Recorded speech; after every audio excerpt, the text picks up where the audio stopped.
Pinalikas ng pamahalaang bayan ng Dato Odin Sinsuat sa lalawigan ng Maguindanao del Norte ang ilang residente doon bunsod ng biglang ragasa ng tubig baha bunga ng walang tigil na pagbuhos ng malakas na ulan.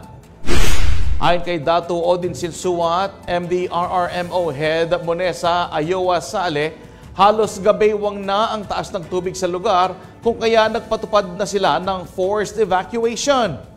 Sa ngayon, nananatili pa rin sa mga evacuation centers sa mga apektadong residente dahil patuloy pa rin ang masungit na panahon sa kanilang lugar.